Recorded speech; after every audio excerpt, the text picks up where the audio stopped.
Did you ever catch him riding the bike in the sauna? Yeah. Yes, all the time. All the time. Did you ever try it? No, but I love the sauna, but I was not crazy enough to go and do the bike. Because it is crazy.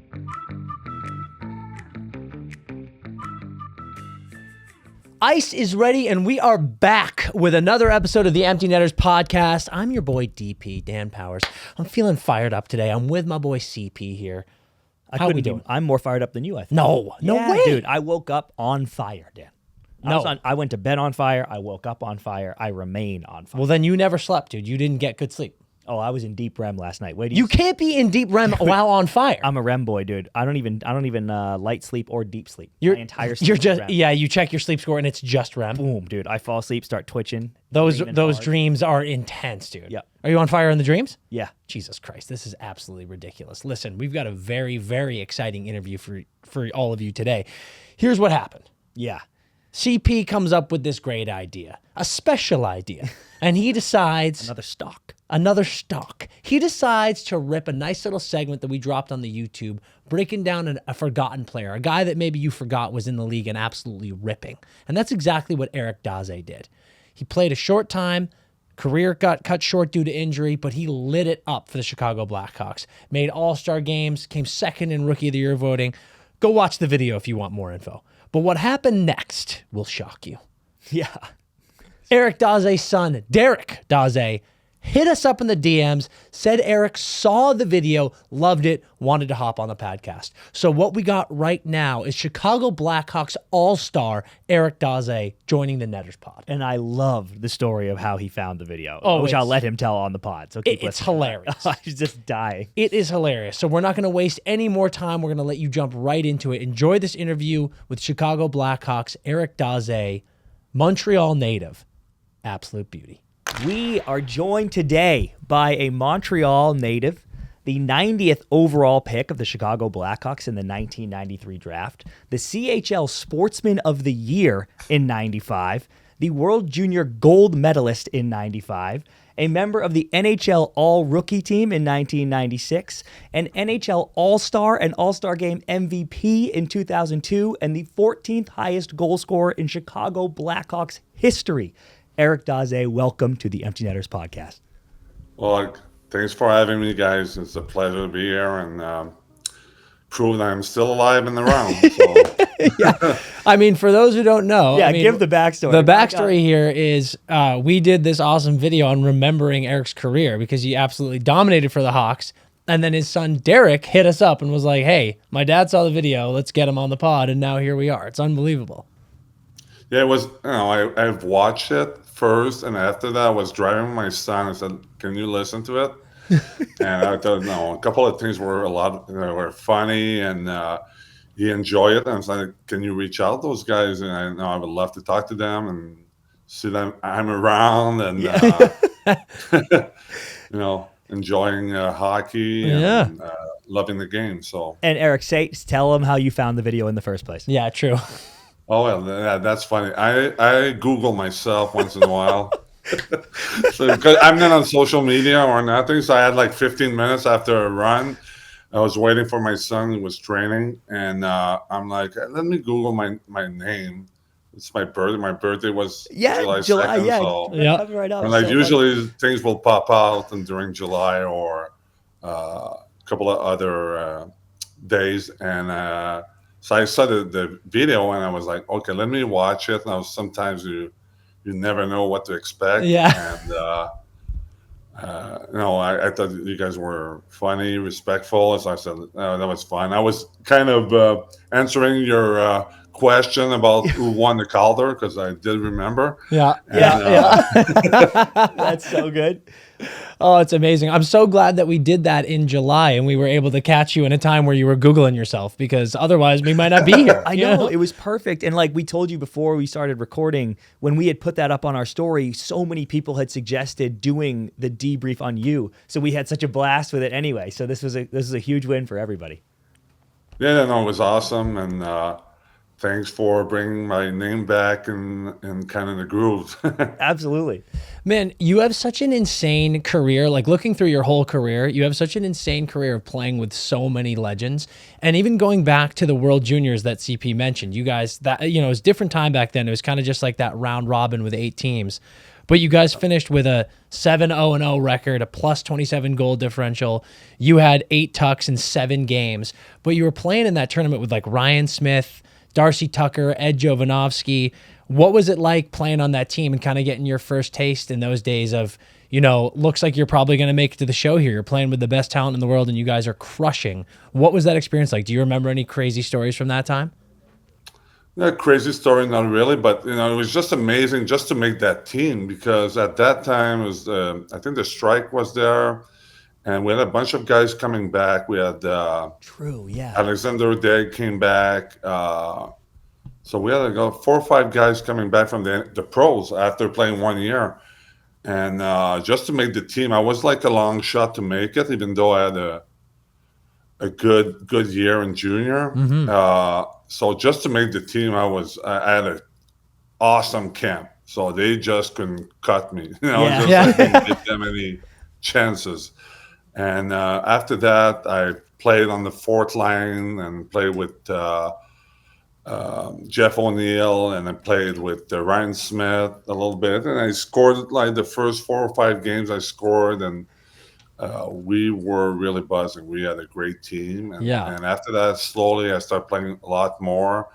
And it was just a great experience. It was in Red Deer. Yeah. And there was no other hockey except the World Junior. So we packed Edmonton, we packed Calgary. In Calgary, the people really help us. You couldn't really lose a game at that tournament. If you lose, you were in big trouble. Yeah. So we were down, I think, by 2 goals in the second period and kind of feeling down on ourselves. We had a lot of older guys on our team, not older, but leaders. And when we jumped on the ice, the crowd was just cheering. Like they really helped us, and we scored right away on the power play.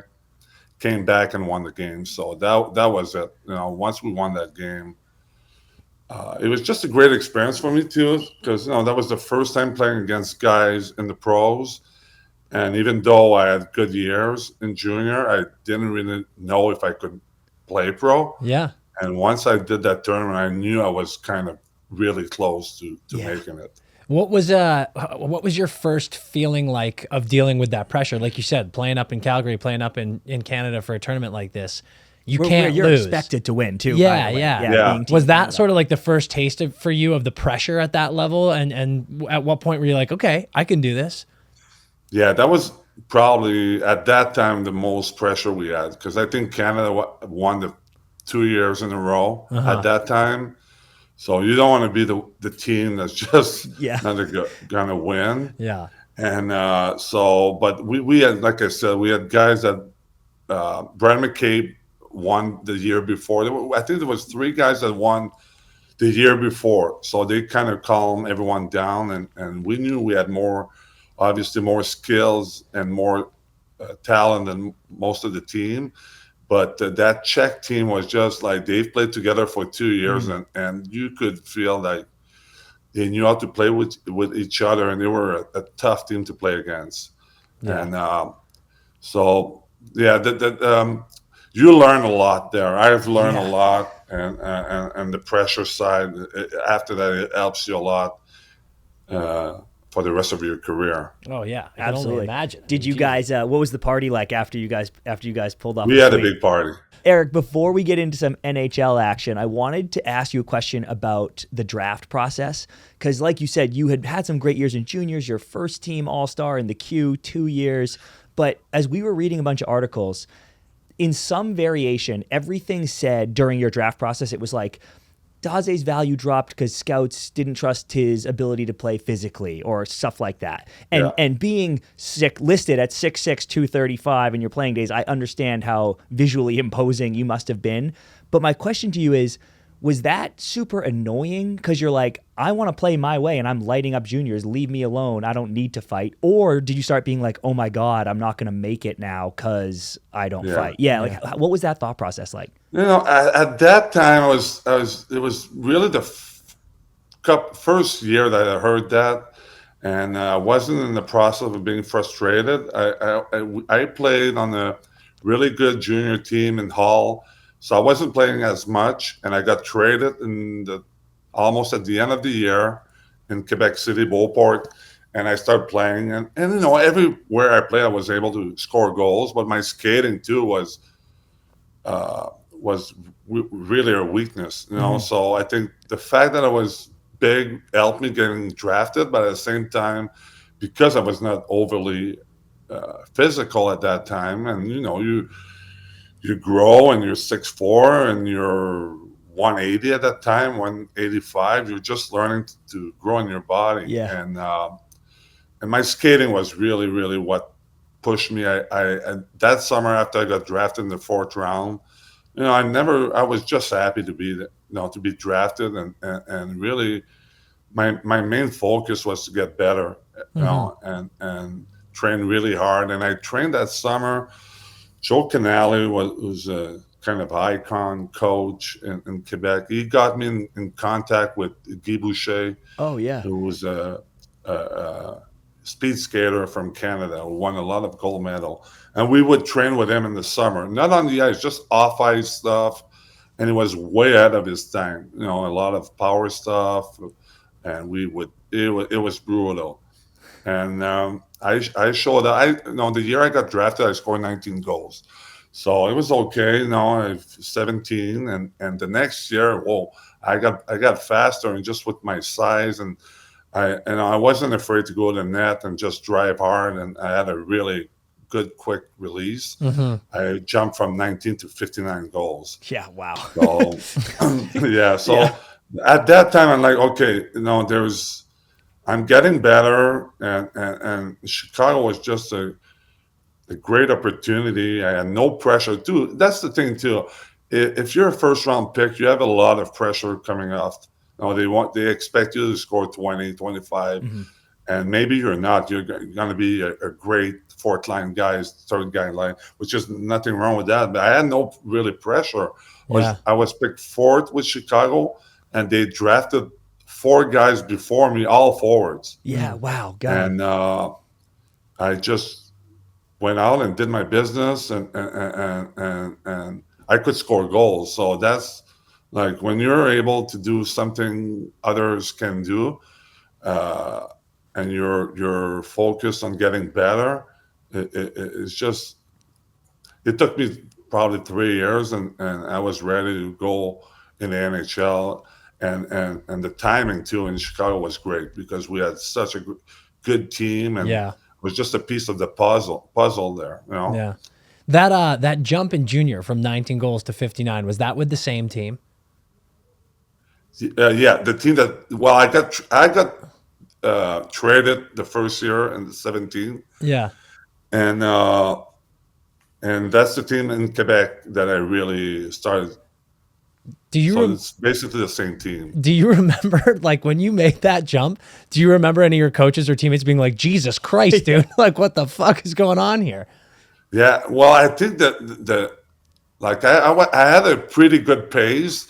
So maybe I had like 20 goals by January, and there's a week I scored like 12 goals that week. Yeah, and that's like the jump, and you're like, okay, I'll and now I think I can get 50. I don't think I've ever scored 50 until that year. Yeah, dude, that is awesome. I love that so much. God, those moments are so cool. And after that, I was just in the pace, like in the queue. I expect myself to score every game. Yes. It's just the way I was thinking. Yeah, for sure. Do you feel like, we mentioned this in the video that you saw, and I think it's real. Do you think that there's an element of players like you who are, you were massive, let's be honest, and the fact that there was even talk about, no, he's not physical enough, but you just had this great scoring touch. Like you said, you got this great quick release. we're seeing players like that now more often than ever in the league, and guys like Tage Thompson, Dean Letourneau being drafted by the Bruins. It's like, I feel like you genuinely did open a door for some of these much taller guys who don't have to just be an enforcer or a fighter or a guy grinding in the corners. If you have that quick release, that scoring touch, you can succeed at that size as just a goal scoring player. Well, I think there's certainly something that maybe changed after I played a little bit, because before, if you wouldn't put the points, you would like, okay, let's you got to be physical, you got to get in scraps and be really on the tough side. But I watch all those guys now playing. They're just amazing player. They really. And with their, like you said, their size and their speed and the way they move the puck, I mean, they're a lot better than I was. I could shoot the puck probably as good as they did, but all the rest, they're doing a lot better. Yeah, because the game has changed so much, right? And the focus on that stuff. Yeah, it's been incredible. It's a beautiful thing to watch. Really, you're almost surprised now when you see a guy miss a pass. Seriously.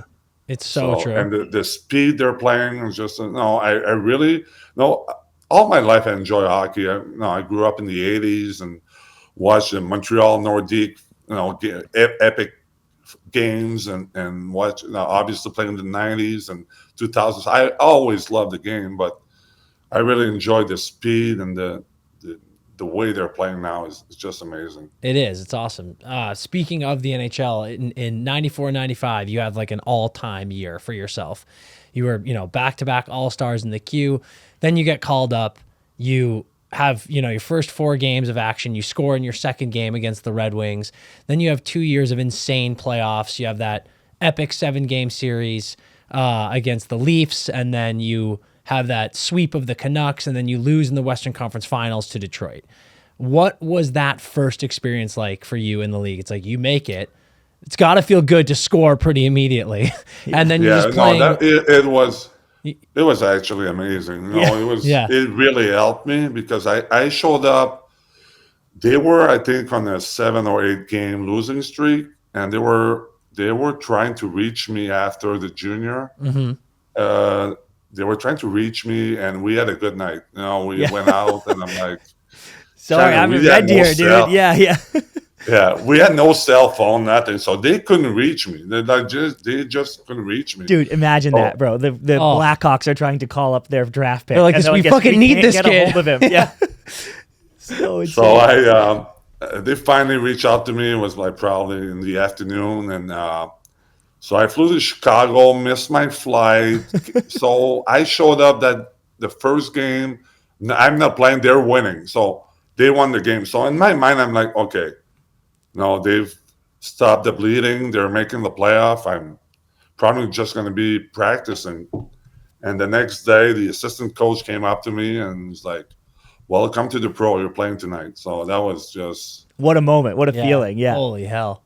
Yeah, it was amazing. And tell us about the first goal. Yeah. So, a funny story. After the game, I finished my game. And, back in the days, my parents were in Montreal. They wouldn't fly the parents to watch the first game. And so they had no clue. So I had no cell. And they had a payphone outside the locker room back in the days. I took my gear off and I called my parents on their phone card to tell them that I played my first game. So, oh my God! And Jesus. then where was the first game again? Because the second game was at Detroit and you scored that. Yeah. Where was the first game? It was in Chicago against Dallas. Okay, nice. And the second game, so the first game I played with Dirk Graham and Brent Sutter. So those guys played really good defensively, and I was trying just to find my way. Yeah. The second game against Detroit, I played with Dennis Savard and Patrick Pullen, and Dennis, like, he's a magician.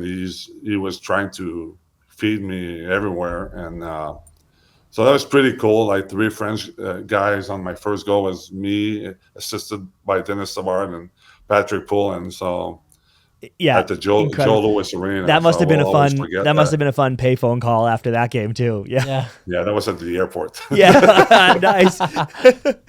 Oh, that is amazing though. A nice French connection on that first goal. That's pretty So sweet. after that too, the playoffs, we go 16 games, and we Yeah. actually lose the first 2 games against Toronto at home. Come back and win the next 3, lose game 6, and go and win game 7. And the building was just unbelievable. Yeah. Yeah. And we go and beat Vancouver. And wait, and what are you 4. thinking as a how old were you? 20 then? Like I'm 19 Yeah. at that How? time. What are you thinking as a 19-year-old listening to that place in Game 7 in the playoffs? You must have been like, pinch me. Where am I right now? Oh yeah, for sure. You're coming from playing the queue in front of maybe 3,000 people, 2,000 people, and going to UC with 20,000 people against Toronto. And back in the days, Toronto and Chicago was a huge. Oh, for sure. They played each other in the playoff all the time. So it was just unreal. I had a small part. I didn't play that much in the playoff, but just to be around those guys, I learned so much. And I think it really helped me for the next season because I knew all the guys up. I knew like the dressing room, where to go, and I was ready to go for the next year. Yeah. Well, that's actually perfect. That was my next question. You come into your official rookie year. You score in your first 2 games of the season on the way to a 30-goal, 53-point, ridiculous run. You finish second in Calder to Daniel Alfredson. Screw that guy. But seriously, how did it come so easy to you that year? Was it the familiarity from the year before, or were you on this epic summer training? What happened to make you so comfortable and have that incredible season? No, I was in good shape. I trained hard, but really, it's all about the team. I was in the perfect position, playing basically on the third line. Started the season, and we had guys on the first line. We had Roenick, Amante, we had Bernie Nichols, we had Joe Murphy, Murray Craven. So we had guys that could really put the pressure on other teams, and I was just doing my job, and really I started the season with Dennis Savard, and Bob Probert. So it's just a perfect. Nobody touched you, and the other guy's trying to feed you. Yeah. It's the dream line. Yeah. Right? Yeah. So I got a really good start, and it's all about confidence after that. A good start and never really stopped. I slowed down a little bit at the end of the year, but ended the year with Roenick on the line with Roenick and Amante. Amante got hurt in the playoff. I think that's the best team I've played with, because Colorado beat us and they went on and win the cup, and we were so deep. We had Belfour, Chelios, Suter, Steve Smith. We had so much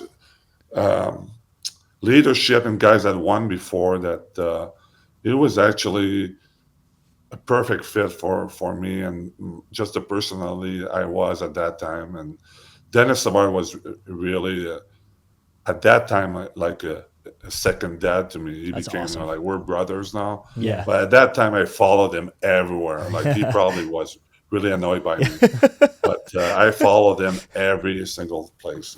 Yeah. Well, Eric, you talked about pressure earlier, 4th round pick, not a ton of pressure to come out and pot 20 right away. But when you're starting the season the way you did and you're on pace for 30, did any of that pressure start to creep in where you're like, okay, well, I'm the guy now? Or were you able to just kind of out of sight, out of mind that and keep a level head? No, we were trying to get a position in the playoff. And like I said, by January, I slowed down a little bit. And by the end of the year, I kind of jumped back in.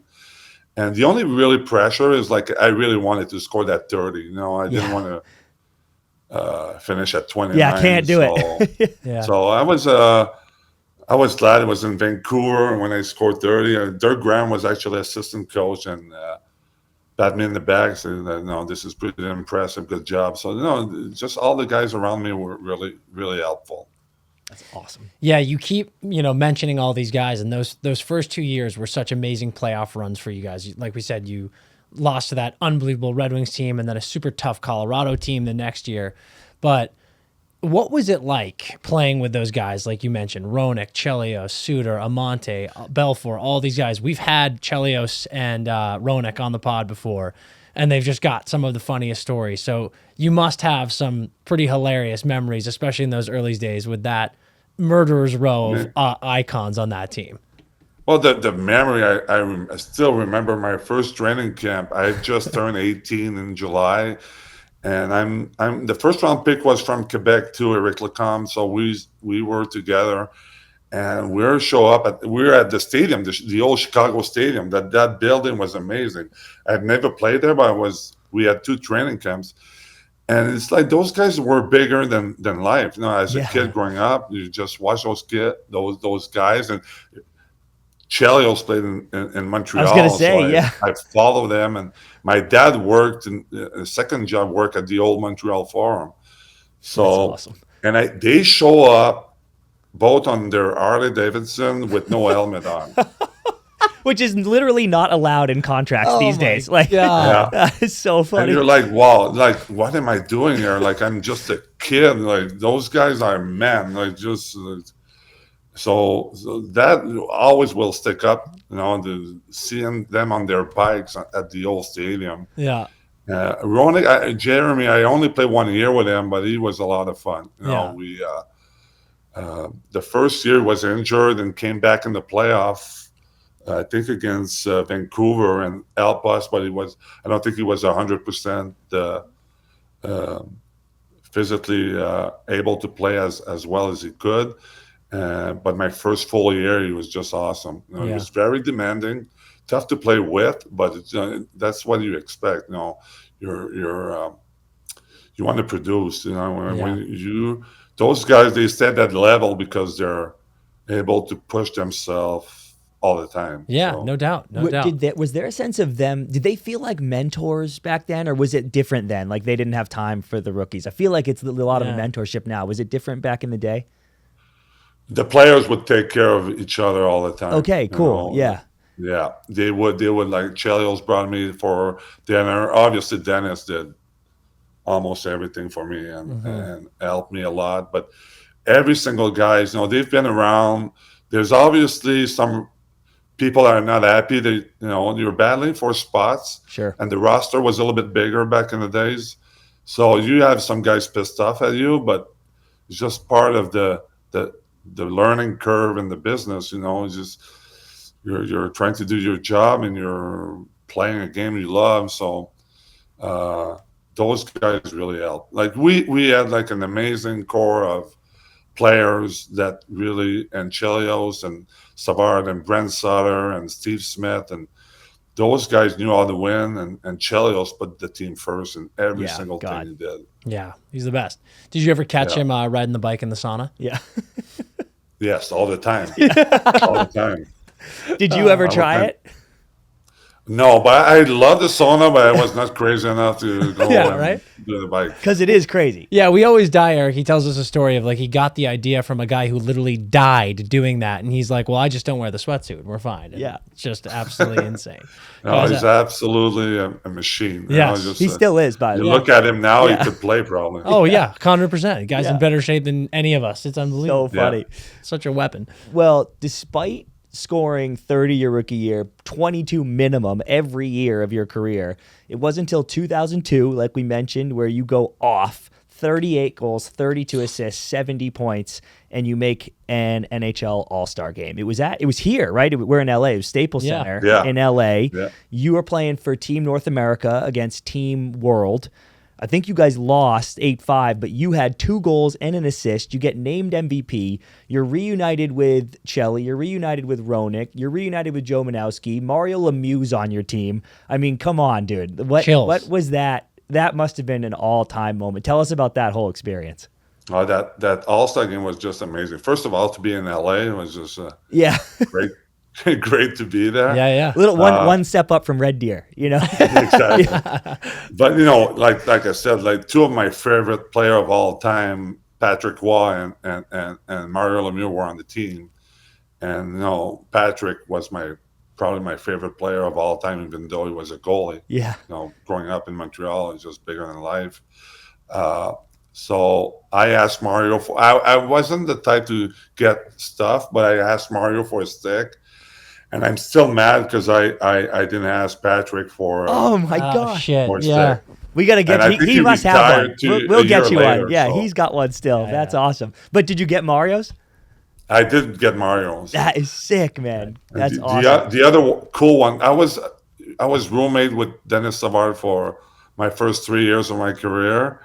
So I kind of knew his career was over. So after the playoff, I stole his stick. So I got his last stick that he ever played with. That's an awesome collection. Mario Lemieux All-Star Game. Wait, Dennis Savard, but- last stick ever. I gotta know, does he know that, or is this gonna break the, like, he's been looking for no, those I- sticks and he's like, what the fuck? I think I told him like probably 12 years later Yeah, yeah, that it was easy to find out. He always would put numbers on his stick. yeah. So number one was his favorite. So I taking took that it one, and yeah. just What I love about that, Eric, is we've definitely passed the statute of limitations on that. Like, it's, Oh, you yeah. know, you tell him 12 years later, it's like, sorry, man, these are legally mine now at this point. There's nothing he can do. We are in the clear. And Eric, what did you? I imagine when you suit up for that game, you're like, this is an amazing experience no matter what. I'm just glad I'm here and I can steal Mario Lemieux stick. You know, this is perfect. What do you think when you're like, because you guys went up in that game, I'm pretty sure. What do you think when you're just pumping in goals in the second period of an NHL Yeah. All-Star game? Yeah. Was that crazy? yeah, it was crazy, but it was actually one of probably the craziest game I've ever played. So I get the first shift, and in my old career, I got cut and got stitches twice in my old career, and one of them was in the All-Star game. That's so insane. So I'm bad checking, and the puck changed position, and Gonchar hits me right on the side, Yeah. and I'm buzzed. Like Yeah. I'm like, seriously, like I think I got a concussion. So I go back on the bench. You're like, this game, my game's and over. I'm- Yeah, I'm talking to myself. Like, if it was probably my 10th NHL All-Star game, I would probably didn't play. Like Yeah. I would have like enough. Yeah. So I'm on the bench and I'm bleeding. Joe Sakic's next to me. I have no idea. He's like, dude, you're bleeding. I think you need stitches. So I'm like, you gotta be kidding me. Like, really? All-Star game? I gotta get stitches? So I think the first goal I don't remember at all. Jesus Christ. Oh, Yeah. that's so good. You have But got to be the the only other guy. crazy story is so I scored the second goal. We're up almost the whole game. Yeah. Abby Bullen shows up in the third and goes crazy. He Yeah. makes like 30 saves. But I guess at that time we were winning, and they voted for me to be the MVP. So I'm standing on the blue line, like Vincent D'Anfusu won, and I think in Chicago back in the days, like, dude, it's too bad we lost. We would have won the MVP. Yeah.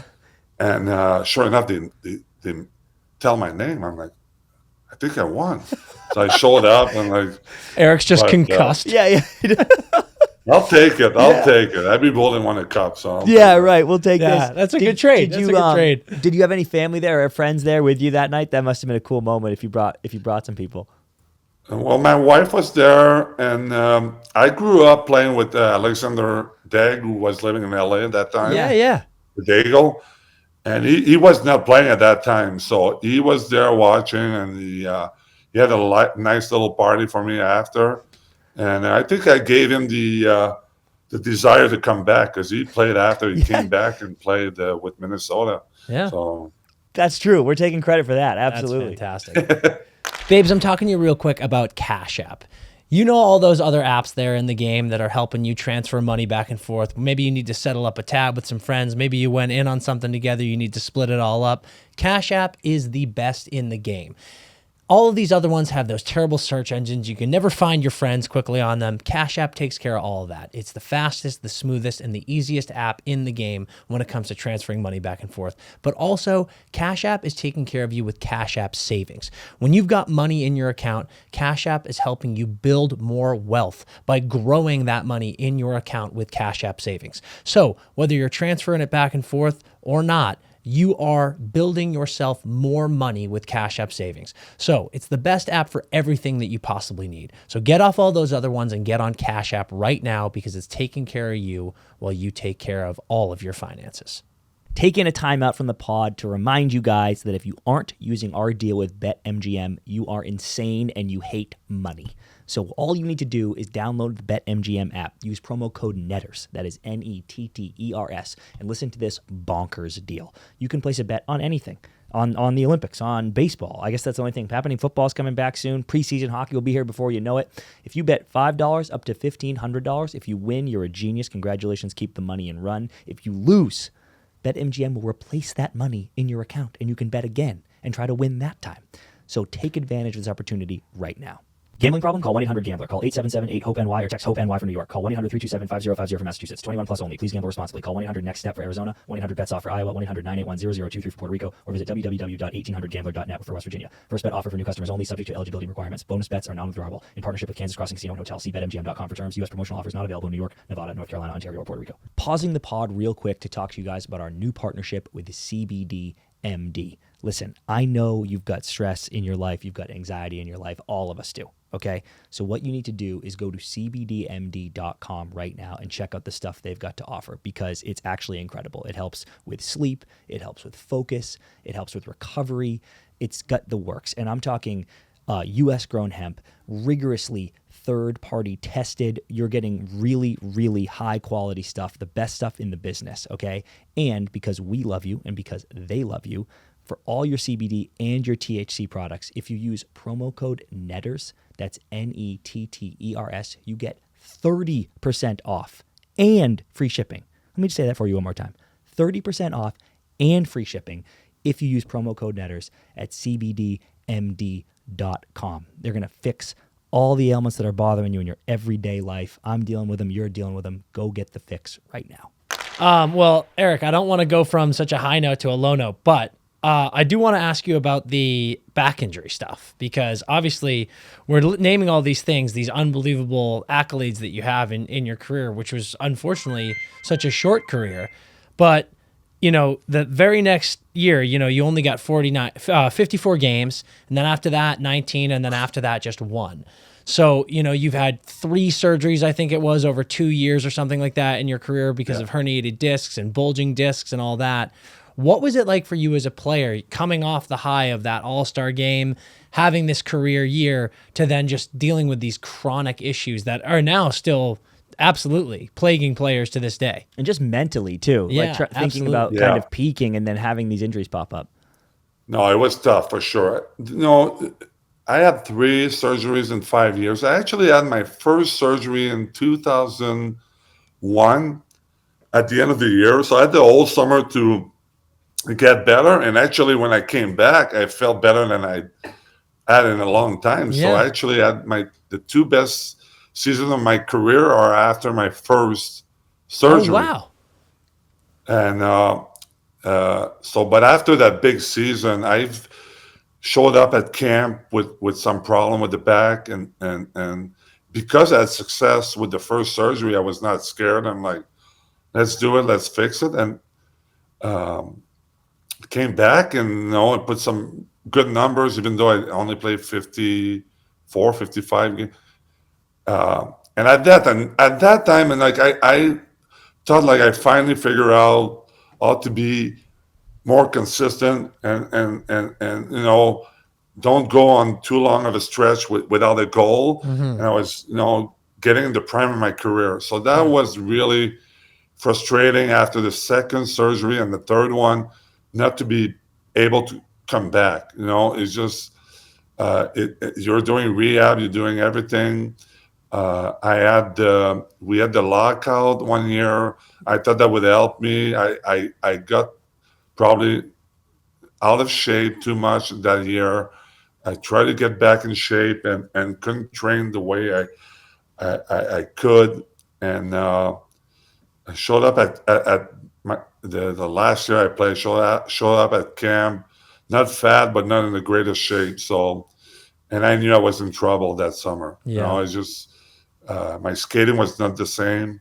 And I played 1 game. And the next game I did injure myself in warm up. And the whole year I tried to get back. And every time I was close to coming back, I got injured again. Yeah. And mentally I was just done. I've at the end of the year, I knew my career was probably over. Yeah. Was it end of the year? Because I was going to ask if you had any sense after that first game, if you were like, oh no, this might be it, or did it really go, were you fighting the whole way and you didn't quite process it till the year was over? Yeah, I would say during training camp and after that first game, I didn't feel quite right. And like I said, I got hurt in the warm-ups. I was really far from playing at that time if you're getting injured in warm-up. Yeah. And so it's just one of those things, like it was very tough. Anyone who had a back problem knows what I'm talking about. Like, you can't do anything. Yeah. And it was really, really, really hard because I thought like I finally was becoming the player I wanted to be, and it just didn't work out like I wanted. And then the frustrating part is I was really healthy the first 8 years of my career. I didn't miss a lot of games, and suddenly, just couldn't play anymore. Dude, that's one of the things that we pointed out. It's like, I hate to talk about such a frustrating thing. Well, you mentioned I had 11 assists too. Yeah. I was like, how the fuck did I had 11 assists in 82 games? That's funny. Embarrassing. No, but I forgot about that. You did 31 goals though, but 31 goals. But that is the thing. Like you mentioned, it's like you were a horse. Like, you were really never hurt at all. So it just, like you mentioned, it's so frustrating that the back injuries come around and it can completely shut down everything. Yes. And especially your height, by the way. It's a lot of back. That's a lot of back to get hurt. But I'm curious, was there like one play or one instance that like really threw your back out of whack, or was it just wear and tear? It's wear and tear. I think the rules changed too at that time, were so different. You almost had to carry a guy on your back. Yeah. Sometimes, things were allowed that are not allowed, obviously, today. And I would, if you wanted to stand in front of the net back in the days, you would really get hurt. Mm-hmm. But you had to do it. Like, that's where you were getting your easier goal, is to stand in front of the net. So, I mean, it's everything. It's a combination of little injuries that are building up over the years, and at one point you need to stop. And the first 4 years after I retired were absolutely terrible. Really a lot of pain, and now I'm doing really good. But those 4 years were terrible. That's fantastic. That was part of my last question on this, is how you're doing now. Like, are you out doing anything? Are you golfing? Are you skating at all? But like, the back's not bothering you anymore? No, the back is great. Actually, like, I've skated 6 years. I think 6 years after I retired, skated for the first time in the alumni game against St. Louis, and I was flying. I was absolutely flying. That's awesome. I felt really good, and I did a bunch of alumni games in New Brunswick and Moncton, Halifax, and there was one guy that I played with who was working for Edmonton, and he's like, "I think you could play." And I thought he's joking. So I'm in Miami. He calls me. He's like, "If you want, you'll be invited to camp." At that time, I was probably 34. And I was just like, I probably should have tried. But at that time, I was like, oh, no, if I get injured again, like, it's just... Such a good point. I was right about to say, I can't believe you didn't go. I know that is tough. One more, coming off the 4 years of actual serious back pain, having that happen again would be such a nice. Yeah, because I bet feeling good must have felt so amazing that you're like, I don't even want to risk this. Yeah. But now I'm doing good. I've coached my son for close to 10 years. Last year I didn't coach him for the first time. He was playing high school in Illinois, and I did some scouting for the Chicago Steel last year, because I know a lot of the kids, the 08s and 07 coming up in the draft in the next couple of years. So if any teams wants to hire me, I'm available. There we go. Hell yeah. Love that. Breaking news. Yeah. Eric's available. This is huge. And then, Eric, I wanted to touch on, too, to close the chapter on that, what's it called? Oh, the one more shift, I think they call it, with the Hawks. Yeah. 2018, they bring you out there against the team you scored your first career goal ever against, the Wings. And Derek was with you, your son was with you, and you get to skate her out. And I had read a quote you had that it was like, it was good closure that you never really got to say goodbye to the fans, to the game. So can you just tell us about that night and what that meant to you and your family? It meant a lot. My parents drove to Chicago to see that, and like I said, when I retired, I always had in the back of my mind maybe I could come back. So it was kind of I did disappear kind of because I didn't go to the rink anymore, and I didn't really have time to tell people from Chicago or the Blackhawks Nation that how much I appreciate being a Blackhawk and just to thank them for all those years of good and bad. We had some bad teams some years, but I'm always grateful for those hardcore Blackhawks fans that would show up, and there weren't a lot of them, but they were behind us, and we felt that, and it was just a moment to be with my family, and my kids never really seen me play, so kind of a way to thank everyone and have a closure on my career. Yeah, that's such a cool moment. I mean, it is like, closing a chapter or closing a book, if you will, is pretty sweet. And then, obviously the career was shorter than you would have wanted, than all of us would have wanted as fans as well. But I do think it's pretty awesome and special that you played for one team your whole career. It's like Blackhawks fans, when we posted that video, and like Chris said, when we posted the question, holy shit, do Blackhawks fans own you? Like they love you. And I'm sure that was just as special for them to see you come buzz around one more time. That's just incredible. That is great. And like I said, I never left Chicago. I still live there. And I just love the city, and I'm so proud of what those guys were able to do in those 5 years and win all those cups. And it's just an amazing feeling to see them succeed. Yeah, no doubt. All right, Eric, we want to play one game with you that we do with all of our guests. It's called Pass, Shoot, Score. So basically this game is a ranking system. So I'm going to give you 3 things. We're going to give you a few things that we know that are special to you, and we want you to rank them basically 3, 2, 1. Pass being the number 3 because passing the puck is great. Shoot is number 2 because we love getting pucks on net. But scoring, as you know, is the ultimate goal. So that's going to be your number 1. Okay. Your first one is going to be new teams that we could bring back. So pass, shoot, score. The Quebec Nordiques, the Montreal Expos, or Quebec getting a new expansion team in the NHL. So you're bringing back the Nordiques? Yeah, so the Nordiques being sort of brought back to life, Expos are then just a new team. Different name. Oh boy. And we got this one from your son. So Yeah. he said, I knew it was going to be tough. We got a nice assist from Derek on this one. Well, I would definitely pass on the expansion in Quebec, back in Quebec. Okay, like that. I would shoot the Quebec Nordique coming back. Wow. Okay. So the I'm a huge Expos. baseball fan. We got an Expos are guy. really- That is awesome, man. I love I'm it. the baseball guy. I actually wore I don't know if you can see it on camera, I wore my Fenway Park shirt because we're from New England, because I wanted to brag that it was cooler than Wrigley, but I didn't realize you were such an Expos guy. Yeah, That's awesome. did you adopt the Cubs or the White Sox or not really?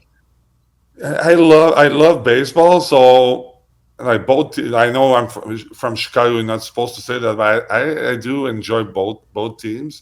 But I've never been a fan like with Montreal. The Expos, I would go to Milwaukee back in the days and drive there and watch them. And No way. And so I love watching baseball. We actually went to Boston last year because it was my dad's favorite team. So went to Fenway and watch a game. So I would say they're probably close second after Montreal or the Red Sox. Yeah. Probably Okay. the only team in Boston that I like, but. Well, yeah, fair, very fair. Well, I love that. I'll take it. We have the shared love for Pedro Martinez. We can have that. Yeah. We can have that Yes, together. absolutely. Yeah. Because those are some of our Oh my seminal memories. Because No being doubt. baseball fans, just watching Pedro deal in the early 2000s No doubt. was incredible. Yeah, Pedro was amazing. Okay, here's your next one, Eric. This category is Montreal staples. Okay, pass, shoot, score. I want to preface this. I hope you don't break my heart on one of these because Yeah. I've had my Okay. heart. I've had my heart broken specifically by something in here multiple times. Okay, pass, shoot, score. Poutine, a Bloody Caesar, or Montreal bagels.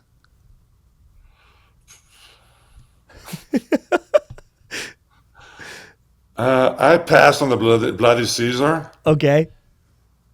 I'll shoot on the bagel. Yes. And the poutine will be number one. for Come sure. on, Poutine come is on, the Eric. best. Poutine is amazing, and we've had so many guys in the league that we've talked to. We're talking to Cole Caulfield, who plays for the Habs, and we brought up poutine. He was like, "Poutine's disgusting," and I was like, "What are you talking about? Poutine is the best." I remember Tony Amante. He loved poutine, and back in the late '90s, there's a restaurant in Canada called Arby's. They would be the only ones selling poutine outside of Quebec. Oh, no way. And you would see Tony Amante at Arby's all the time eating his poutine. That was his in-season Hell yeah. diet. Yeah. Yeah, Yeah, no, I yeah, know for what sure. to get for Tony Amante if we ever meet him. That's Yeah. fantastic. All right, your last one, we're going to keep it local for you. We're going to do Burr Ridge staples. All right. Number 1, pass, shoot, score. Harvester Park, Cooper's Hawk, or Kohler Water Spa. Oh my God! Can I pass on all of them? Oh, yes. Good, He good. hits them all. I love it. Yeah, hit I us- would pass on hit all us of with them. the Are they all touristy spots? They're okay. I mean, the spa I've never been, so I can't really say anything. Cooper Ox is fine. It's a fine restaurant, but no, I haven't been there in years. So Okay. So then give us Yeah, your now- 3 favorite things to do. Exactly. Now we need the native. Like, what are the Where you guys are actual living, 3 gems there? in Burridge, Yeah. Yeah. Well, yeah. Well, I live in Ensdale, which is next to it. Nabuki, the sushi place there is really, really good. Okay. Um, Well, actually, I want the actual hometown. Like, if we're coming to your hometown right above Montreal, what are the 3 things that you're? There. Okay. Yeah, yeah. Okay, cool. in Montreal. No, let's go outside. Like where you're living right now. Give me more local. Oh, okay. So there's there's a restaurant called Lola 45 right in front of the church. Is amazing food. Okay. The ski in Tremblant, Mont Tremblant. Skiing there is awesome. That's a Sweet. good one. and Huge. There's a water park. If you're younger and you want to do some water park, Let's go. Okay. yeah, Hey. you can do skiing and water park in the summer and good food. And Mont Tremblant, the town is just amazing. Hell yeah. That's I love it. fantastic. Hitting it from both You sides. got a summer activity and a winter activity. Yeah. And listen, Yeah. Exactly. Yeah. So next time we go to a Habs game, we're gonna go. We bring our skis. Yes. And we'll go skiing. And then this summer, because we might come up, Eric. The President's Cup's up there in September, so maybe it'll still be warm enough, and I'll hit the water park.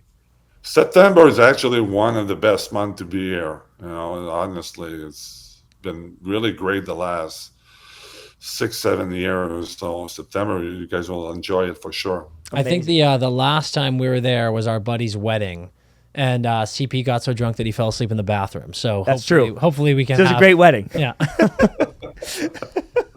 So, Hopefully we can have a better rip this time. All right, Eric, this has been so awesome, man. We can't tell you how much we appreciate you giving us your time and coming on. But before we let you go, is there anything you want to give a shout out to? Anything you want to plug? no, nothing to plug. I mean, thanks for having me. It was a blast. Enjoy your show. So it was a lot of fun. That was our interview with Eric Daze of the Chicago Blackhawks. Love that he's splitting time between Chicago and Montreal. Dude, it's a tough call. We said on the pod, it's Tough like life, summer's right? perfect. Ugh. Yeah, oh my God. But summer's perfect in both cities, right? So he's got a tough one, but I like that he only does 6 weeks. You know, because he kind of does get summer. He was saying he doesn't get Montreal summer, but he does. He only does, or Chicago summer. Yeah. But he does. He gets 6 weeks in Montreal, and I'm sure he gets a piece of the Chicago summer too. He's living that good life. Dude, and he's available. He's going to become a scout now. His kid's going to be ripping up the high school ranks. It's incredible. He's mentioned in here, he's got the inside scoop on some of these. On the 07, 08s? Yeah. Like, give me a break. The 07, 08s, he knows who's going to be game breakers. Someone snatched this guy up, put him in your system. He's going to start bringing 50 goal scorers to your door like hotcakes. And what a delightful dude. Oh, he's I the gotta man. Say. Like, he was an absolute blast to talk to. Yeah. Some unreal stories about those Chicago days and just a sick perspective on life and the game we all love. Top-notch dude. Such a blast having him on. Hope you enjoyed it. That's our interview and our episode today at the Empty Netters Podcast. We will see you next time, and until then, do what Daze would do. Skate hard.